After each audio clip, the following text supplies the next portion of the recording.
खुशामदेद नाजरीन, ईद के तीसरे रोज़ भी हम इकरा टीवी के इस प्लेटफॉर्म पर ईद सईद लेकर आपकी खिदमत में हाजिर हैं।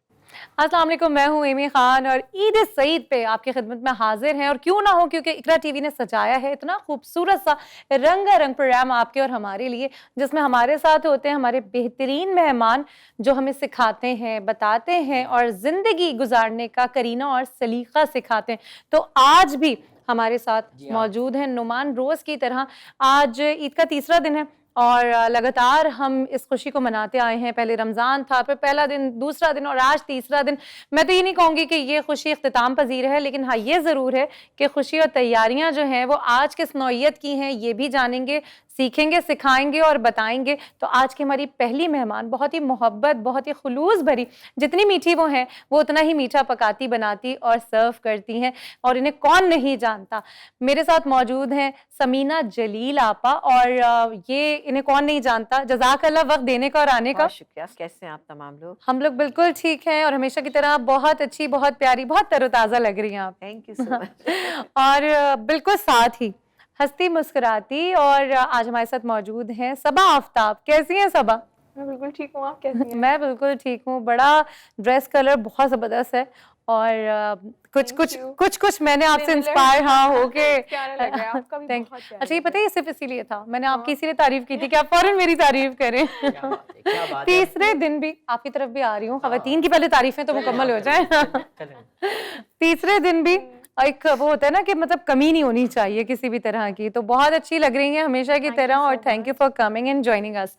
जी हमारे साथ मुफ्तियान इकराम भी हैं, खूबसूरत भी हैं और अच्छी ड्रेसिंग भी कर आए हैं। हमारे साथ पहली नशिस्त पर मौजूद हैं प्रोफेसर राहील एजाज साहब। अस्सलाम वालेकुम। वालेकुम अस्सलाम। राहील साहब के साथ दूसरी नशिस्त पर मुफ्ती इम्तियाज़ हुसैन साहब मौजूद हैं। मुफ्ती साहब अस्सलाम वालेकुम। वालेकुम अस्सलाम। और मुफ्ती साहब के साथ तीसरी नशिस्त पर भी हमारे दरमियान मुफ्ती साद खान मौजूद हैं। मुफ्ती साहब अस्सलाम वालेकुम। वालेकुम अस्सलाम। आप तीनों भी बेहद खूबसूरत लग रहे हैं। हाँ, अच्छी ड्रेसिंग की हुई है आप लोगों ने। अच्छा, नुमान ने मुकाबलतन ये बात कही है। मुकाबलतन बात नहीं की है आपने भी, लेकिन खवातीन बिला मुकाबला। बिला मुकाबला। जज़ाकल्लाह। कह देते हैं आप भी अच्छे लग रहे हैं माशाल्लाह, बड़ी अच्छी ड्रेसिंग आपने। जज़ाकल्लाह जज़ाकल्लाह। लेकिन आप ना भी करते तारीफ तो मेरे नाजरीन मुझे करते रहते हैं और फीडबैक में भी बताते रहते हैं कि नुमान बहुत अच्छे लग रहे हैं। जी हाँ, इनका बचपना हम सब एंजॉय करते हैं। और अच्छा, किस किस के घर में ईद के तीनों दिन ईदी दी जाती है? आप में से कौन कौन है तीनों दिन ईदी मिलती है? नहीं मुझे मिलती है। हाँ, देते हैं ना लेते हैं। और आप लोगों के घरों में क्या मामला है? तीनों दिन ईदी मिलती है या एक दिन बस? तीनों दिन तो नहीं, ईद से पहले ही जो बच्चे ले लेते हैं ना, एक तो वो माशाल्लाह आप देने वाले हैं। देने वाले वो एक क्या टाइम बात है। गुजरता है, एक टाइम आता मैं है। थोड़ा इनकी तरफ हो मुतवज्जो हो जाऊं ना, ये ईदी देने वाले हैं। या मैं भी मुतवज्जा इसलिए हो गया हूं। लेकिन वो मेरी एक छोटी बहन है ना, वो मुझे कल ही फ़ोन करके मतलब ईद से पहले बता ही रही थी कि भैया इस बार मुझे आप क्या दे रहे हैं ना। मैंने कहा आप जो चाहो, क्या मांगना आपने। तो उन्होंने कहा नहीं आप खुद ही दे दें। तो एक स्पैन होता है कि आप ईदी ले रहे होते हैं, आप वो वक्त गुजर गया, अब आपको ईद नहीं, लेकिन ये चार्म तो मैं समझती हूँ हमेशा होता है, हमेशा रहना चाहिए और बड़ा ही खूबसूरत लगता है, हक लगता है बाकायदा छीनने का, झगड़ने का। जैसे हम कज़न्स में होता ही है कि कुछ कज़न्स ऐसे होते हैं जो इधर उधर हो रहे होते हैं, वो कहते हैं नहीं मैं नहीं, अच्छा अभी नहीं, अभी वो नहीं, तो फिर हम उनसे छीनते हैं, मांगते हैं। तो वो एक अलग लुत्फ असल है। में वो बच्चे होते हैं ना जो छोटे होते हैं। फिर वही छोटे बच्चे, इम्तियाज़ भाई इनकी बड़े हैं, गाड़ी आगे ही नहीं बढ़ी छोटे बच्चों से। इम्तियाज़ भाई बड़े हैं, इस वजह से वो बच्चों का ख्याल रखते हैं। मेरे भी बड़े भाई हैं, मेरा ख्याल करते हैं। नहीं, लेकिन ईदी में हमारे यहाँ कुछ इस तरह का कॉन्सेप्ट है कि जो बड़ा होता है उसको ज़्यादा ईदी मिलती है। आई डोंट नो आप लोग, मैं अपनी फैमिली में बड़ी हूँ तो मुझे हमेशा सारे मामू खाला वगैरह मेरा एनवलप भारी होता है और सबको मुझसे कम मिलती है। ये तो नाइंसाफी हो गई। वो बड़ा होने का वो होता है। मुझे अच्छा नहीं, आप क्या है सनुमान? नहीं, हमें तो पहली बात तीनों दिन ईदी मिलती है। अच्छा हाँ, और दूसरी बात ये कि हम सबको बराबर मिलती है। अगर हम 5 भाई हैं तो पांचों को वालिद साहब जो ईदी देंगे, 5 बड़े से लेकर आखिर तक। बहुत जबरदस्त, बहुत इक्वालिटी होनी सब चाहिए, बराबर बिल्कुल। अच्छा, हमारे यहाँ भी ये है। आई थिंक बड़े को ज़्यादा मिलनी चाहिए। हाँ, आप बड़ी हैं, इस वजह से कहेंगे। अच्छा, हमारे यहाँ भी ये है, सबको इक्वल मिलती है जैसे। लेकिन हाँ, एक हमारा एक बड़ा मुझे खूबसूरत लगता है और मैंने ऐसा कहीं देखा नहीं है कि हमारे एक बड़े हैं, उन्होंने एक रस्म की हुई है कि वो हर नोट जो होता है वो एक एक देते हैं। यानी एक नोट ईदी में शामिल होता है, हर तरीके, छोटे से छोटा और बड़े से बड़ा। तो वो एक इतनी खूबसूरत ईदी लगती है मुझे कि ये मतलब इंतजार रहता है आपके पास हर तरह का नोट। वरना नॉर्मली होता ही है कि एक जैसे ही नोट मिल रहे होते हैं या एक ही नोट मिल रहा होता है, लेकिन वो अपनी ईदी में हर तरह की जो नोट होता है, सिर्फ वो कॉइन्स को अवॉइड करते हैं, लेकिन जो एक रुपये की सूरत में होता है वो ज़रूर देते हैं। तो ये भी बड़ा एक उनका एक मुनफरिद अंदाज होता है और बड़ा मज़ा आता है ईदी छीनने छनाने का सिलसिला। और नुमान, आपको तो पता है कुछ घरों में तो ऐसे भी मामलात होते हैं कि सिर्फ पैसे की सूरत में ईदी नहीं दी जाती है। आपा आपको बिल्कुल इस बात का कि गिफ्ट बाकायदा बेटियों के यहाँ, बेटों के लिए, और बेटी क्या बाकायदा ईदी जाती है, जिसमें उसके Exactly. कपड़े, उसके हस्बैंड के कपड़े, बच्चों के कपड़े और कुछ खाने पीने की अशिया जो है वो भी जाती हैं। तो और जबरदस्त। ईद वाले दिन जब वो सलाम करने के लिए आते हैं तो उनको एनवेलप उस दिन दिया जाता है। अच्छा, और हमारे यहाँ ना हाँ। एक वो होता है, जब अगर दामाद आता है तो वो मम्मी वगैरह, एक वो रुमाल होगा, उसके ऊपर एनवलप होगा, एक टोपी, मतलब एक इतर, वो एक ट्रे में आता है कि वो तरीके से दो। और वो आज भी मतलब है कि वैसे अच्छा लगता है, ये सारी ट्रेडिशंस अच्छी लगती हैं। वैसे मैं आपको एक बात बताऊँ, ये चाहिए। ईदी की बात हो रही है, मतलब मेरे माशाल्लाह 2 बेटे हैं और मेरा दामाद भी एक है, तो माशाल्लाह वो सब भी मुझे भी ईदी देते हैं। वो वाह, कहते हैं कि भाई lovely। ये क्या बात है कि आपको ईदी क्यों ना दी जाए, तो वो लोग अलग से मुझे ईदी भी देते बात हैं और गिफ्ट भी देते हैं।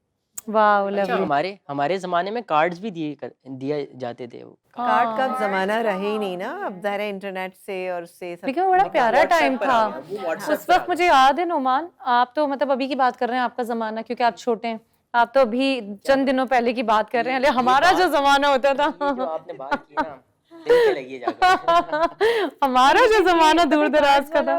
दोबारा शुरू हुआ हुआ है, अगर आप लोगों ने 2007 दोबारा 2008 से ना में। हैंड पेंटेड कार्ड और हैंड हाँ, रिटेन वो वाली Exactly. चीज दोबारा लेकिन शुरू हुई वो है। जो था ना, वो एक क्यूरियोसिटी होती थी, आपको कजन्स को से छुपाना होता था, आपने कार्ड नहीं दिखाना होता था, फिर उस पे कुछ ना कुछ गुड वर्ड्स होते थे, कोई शायरी होती थी, और आप ढूंढते थे कि कोई ऐसे वर्ड्स मिले आपको, या आप पूछते थे कि किस तरह। और बाकायदा मुझे याद है कि ये भी उसमें एक होता था कि राइटिंग बहुत अच्छी होनी चाहिए, किसकी राइटिंग बहुत अच्छी होती है, क्योंकि ये कैसे सिलसिले होते हैं। अब वो एक महक किताब की, एक वर्क की, एक जो कहते हैं ना स्याही की, वो जो एक खुशबू होती थी, उससे बड़ी रग़बत होती थी इन सारी चीज़ों से, और वो अल्फाज भी फिर बोल रहे होते थे। बिल्कुल। मुफ्ती साहब हमारे साथ मौजूद हैं, साथ साहब। मुफ्ती साहब, बड़ी देर की आपने आते आते, तो मैं आपसे ये जानना चाहूँगा कि आप कैसे बचपन में ईद गुजारते थे, सेलिब्रेट करते थे, किस तरह, वो क्या मामलात होते थे? ईदी भी शामिल करिएगा। जी बिल्कुल, मेरा बचपन तो खैर अभी तक चल रहा है खैर लेकिन इस अच्छा, हवाले right. से ये है, इस हवाले से ये है आप खैर। अकेले नहीं हैं। जी जी जी तारुफ आप कमसिन मुफ्ती कह के करते हैं। कमसिन मुफ्ती साहब।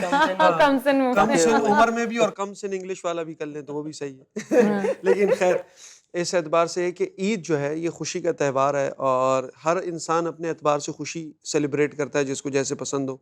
हमारा ये है कि रिश्तेदार सारे आ जाते हैं, तो हमारी खुशी होती है कि जैसे रिश्तेदार, बहुत सारे ऐसे लोग जिनसे मुलाकात नहीं हुई होती या वो गुफ्तगू नहीं हुई होती, उनसे दोबारा मिल बैठने का, बाज़ इख्तलाफात भी होते हैं रिलेटिव्स होते हुए इंसान के माबैन, जो ईद में दूर होने के इख्तलाफात दूर होते हैं हमारे माबैन, बैठा जाता है, बच्चों से मिला जाता है, ख़ानदान के। हम तो दूर दूर से मिलते हैं, पता लगते हैं 2-3 बच्चे और बढ़ गए हैं, नए इंकशाफात होते हैं कि ख़ानदान में नए बच्चे आ गए, उनसे मुलाकात होती है, ईदी ज़्यादा देनी पड़ती है कभी।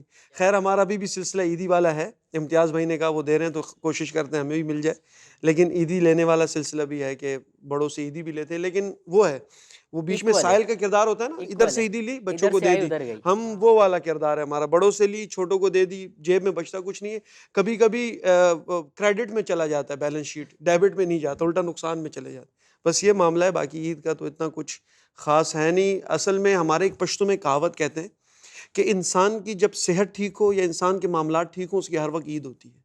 इंसान जिस दिन खुश रहे ना, तो उसकी वो ईद है। कोशिश करें हम साल के 365 दिन है, अपनी ज़िंदगी ऐसे गुजारें कि यार वो खुश रहें, रिलेटिव्स के साथ मिले जुलें, हंसियाँ बांटें, तो हर दिन ईद है, मुसलमान की हर दिन ईद होती है। वैसे अमी, अच्छी बात नहीं है कि इख्तलाफात भुला देने का दिन है, इनाम का भी दिन है, बिल्कुल क्या ऐसा ही है। बेहतरीन त्यौहार। और नुमान, मैं समझती हूँ कि जो लोग ईद, रमज़ान, क्योंकि देखें ये वो मौके होते हैं, या तो इंसान बग़ैर दावत के खुदा न खास्ता किसी के गम में जाता है, लेकिन ईद और रमज़ान ये वो मौके होते हैं खुशी के। जिसमें आप क्योंकि अभी बात हो रही थी ईदी देने दिलाने की, तो हमारे यहाँ हम जिस तरह इतना माशरे से ताल्लुक़ रखते हैं, बड़ी चीज़ें हमारे कल्चर का हिस्सा रहती हैं और बहुत या खूबसूरत भी हैं। उसमें जैसे ही चाँद दिखता है, रमज़ान का चाँद जो होता है, वहाँ उसमें भी बाकायदा आप यकीन माने कि बहुत सारे घरों में कुछ फल जाते हैं और सवैयाँ, फेनी और खजूर ये सामान जाया जाता है। तो मतलब ये जिस दिन से रमज़ान शुरू होता है, ये सिर्फ़ हमें बता रहा होता है कि तमाम बातों को भूल के हम फिर से बिल्कुल वरना अगर इंसान तैयारी का महीना है, बिल्कुल, बिल्कुल। अगर इंसान दिलों में बातें रखने पे आए तो मैं समझती हूँ कि इतनी ज़्यादा एक दिल में कालिक हो जाए कि कुछ भी नज़र ना आए, रिश्ते भूल जाएँ हम। तो आपका क्या ख़्याल है कि अगर फ़र्ज़ करें कि कोई इंसान, कोई मामलात ऐसे हों, क्योंकि जब हम बड़े हो रहे थे तो मुझे आज तक याद है कि हमें ये दिखाया और बताया और समझाया गया था कि बेटा तुम्हारा फलां बहन या भाई उसके पास नहीं है तो जाओ उससे शेयर करो, ये आदत डाली गई थी। बिल्कुल। लेकिन आज हम अलमिया है, मैं तो बहुत मेरे दिल पे लगती है ये बात कि एक बहन या एक भाई फलां जगह जा रहा है घूमने, वो अपनी सोशल मीडिया पे तस्वीरें डाल रहा है या अपने टेबल की डाल रहा है, अपने बिल्कुल। लिबास की डाल रहा है, बाकायदा डिज़ाइनर को टैग हो रहे हैं, बाकायदा हर चीज़ हो रही है कि किसी तरह कोई कमी ना रह जाए। तो क्या ये सही एक अंसर है कि ईद भी है लेकिन वो बहन भाई जो आपसे कमतर है, उस पे ये चीज़ें शो हो रही हैं? बिल्कुल, ये चीज़ बिल्कुल भी अच्छी नहीं होती। देखिए, अल्लाह ताला ने भी ये कहा है कि जो कुछ भी आपके पास है उसको मिल बाँट के आप खाएँ, पिएँ, इस्तेमाल करें, तो होना यही चाहिए। और वाक़ई ये चीज़ जो अब ये हो गई है ना कि व्हाट्सएप पे या सोशल मीडिया पे ये बहुत ज़्यादा ये चीज़ें होने लगी हैं। आप किसी भी अच्छे रेस्टोरेंट में जाते हैं, फिर वो आप उसकी पिक्चर डालते हैं। जो नहीं जा सकता है, नहीं अफ़ोर्ड कर सकता इन चीज़ों को, तो वो देखें उसको दुःख पहुँचता है। बिल्कुल। ठीक है, दुनिया में बहुत तरह के लोग होते हैं, कुछ लोग उस पे सब्र और क़नाअत भी करते हैं और कुछ उस पे थोड़ा-सा फ़ील भी करते हैं इस चीज़ को। उसी तरह से कपड़ों की बात होती है, ड्रेसेस की बात होती है या अपनी ईद की बात होती है, अपनी सेलिब्रेशंस की होती है। अब ये चीज़ इतनी ज़्यादा कॉमन हो गई है कि मैं तो नहीं समझती कि ये सब कुछ होना चाहिए। एहसास कमतरी का शिकार हो जाता है इंसान ना। सही बात है। अच्छा, वो देख-देख अनवांटेड के वॉर में आप चले जी। जाते हैं। अब हो सकता है कि जिसने इतनी बड़ी टेबल सजा कर रखी हुई है, तो वो उस खाने को खुश होके खा रहे हैं या नहीं खा रहे हैं, ये तो नहीं मुझे पता ना। तो आप कुछ भी खाना खाते हैं, थोड़ी-सी चीज़ें आपके पास मौजूद हैं, लेकिन आपके सब घर वाले इर्द-गिर्द बैठ के उसको खाते हैं, एन्जॉय करते हैं, हँसी मज़ाक करते हैं, वो खाना ज़्यादा अच्छा है। एक दस्तरखान पर फिर सब मिल जाते हैं ना जब, हाँ, तो बिल्कुल। और यहाँ पे मैं इम्तियाज़ साहब हमारे साथ हैं, मैंने एक चीज़ पूरे रमज़ान देखी और मैंने बारों-बार अपने घर में इस बात को डिस्कस भी किया जब मुझे याद आ रही थी। अफ्तार से आधा घंटा पहले तक मुझे नहीं पता होता था घर में क्या है, क्या नहीं है, क्या हो रहा है। अगर अम्मी से पूछो या घर में पूछो क्या है आज, तो वो पता चलता था वही है, कल भी ये था, अच्छा आज भी ये है, मेन्यू ऑलमोस्ट सेम होते हैं, चने बन गए, दही बूंदी बन गई, पकोड़े बन गए। लेकिन जब बैठे तो मुझे नहीं पता कि कहाँ से चीज़ें आ गई, इतना बड़ा मेन्यू, बरकत हो गई। इतनी बड़ी 2-2 तरह के ड्रिंक आ गए, फिर 4-5 तरीके के पकोड़े, फिर नेबर्स में से भी आ गया।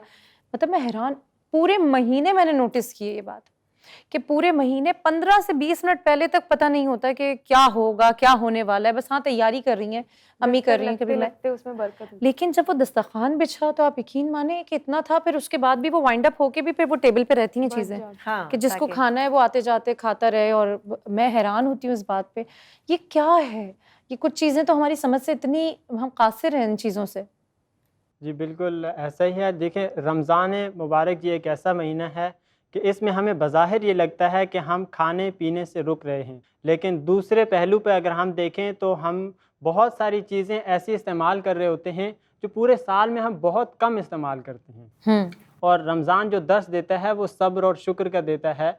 और इसमें न सिर्फ हम खाने पीने की अशिया से रुक रहे होते हैं, बल्कि बहुत सारी ऐसी चीज़ें जो हमारी रूह के साथ ताल्लुक़ रख रही होती हैं, हम उनसे भी रुक रहे होते हैं। और एक्चुअली जो रमज़ान है वो आपके पूरे साल के अंदर आपने किस तरह लाइफ गुजारनी है, आपकी रूटीन किस तरह होनी चाहिए, किन चीज़ों से आपने रुकना है, किन चीज़ों पे आपने अमल करना है। एक तो ये आपका रूहानी मामला होता है, दूसरा इसका जिस्मानी है। अब जिस्मानी मामले में आपकी खुराक है, हम क्या खाते हैं। अब ये लाइफ ऑफ स्टैंडर्ड्स पे डिपेंड करता है। कुछ लोग ऐसे होते हैं जो बहुत सारी चीज़ें अपने दस्तरखान पे लाते हैं और हर बंदा अपने इस्तिताअत के मुताबिक, कुछ ऐसे होते हैं वो नहीं ला सकते। लेकिन कंपैरेटिवली अगर हम इसको देखें तो हर बंदा इनफरादी तौर पर या इज्तिमाई तौर पर उसके टेबल उसमें दस्तरखान के जो ताम की सूरत है वो बहुत ज़्यादा बदल जाती है। उसमें हमें बहुत सारे ताम इजाफे के साथ मिलते हैं, फ्रूट की सूरत में देख ले अगर हम, और बाकी जितनी भी दीगर चीज़ें में। लेकिन इसमें सबसे बेहतरीन चीज़ यह है कि आप अगर अपने सिर्फ दस्तरखान को बढ़ा रहे हैं तो इसमें कोई कमाल नहीं है। प्रोफेसर साहब भी हमारे साथ मौजूद हैं। प्रोफेसर साहब, मैं ये जानना चाहूँगा, ईद का त्यौहार है, तो क्या ये एक अपॉर्चुनिटी नहीं है कि इख्तलाफात दूर करने का मौका है, अपने रिश्तेदारों से मिलने का मौका है, जो भी किसी की कोई बात बुरी लग रही है तो उस चीज़ को, उस बात को सॉर्ट आउट करने का मौका है? क्या ये त्यौहार इन्हीं चीज़ों का मकसद है, यही मकसद है इसका? आप ईद तक ले आए, वरना रसूलुल्लाह ने सहाबा किराम की जो तरबियत की थी उसमें तो शाबान से मामलात ऐसे सहाबा किराम लेके चलते थे कि वो अपनी तमाम जिम्मेदारियों से सुबुकदोश होते थे। उनके ज़िम्मे जितने वाजिबात होते थे, देन होते थे, क़र्ज़ होते थे, वो उसकी अदायगी कर दिया करते थे। जो उनके ज़िम्मे हुकूक होते थे, कोशिश करते थे रमज़ान की आमद से पहले वो हम कमा हक़्क़ुहु अदा कर दें।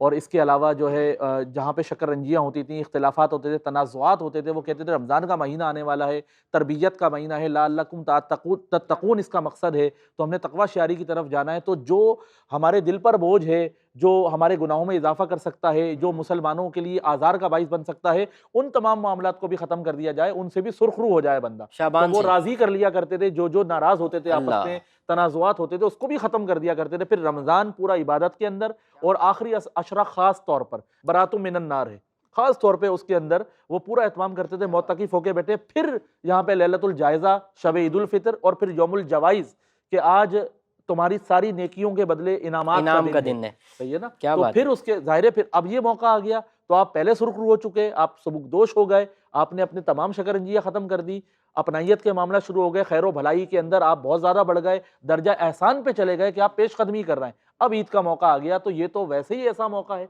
बहुत सारी बातें हैं और यकीनन हाँ, बहुत सारा कुछ है खाने पीने और एंजॉय करने के लिए, और क्यों ना हो, क्योंकि ईद का समय है। हमारे साथ हमारे बहुत ही खूबसूरत मेहमान मौजूद हैं, लेकिन हमने क्या करना है, हमने बढ़ना है एक छोटी सी ब्रेक के बाद। मुझे पता है आपका बिल्कुल दिल नहीं चाह रहा और हमारा भी दिल नहीं चाह रहा, लेकिन वक्त का तकाजा है। मिलते हैं एक छोटी सी ब्रेक के बाद।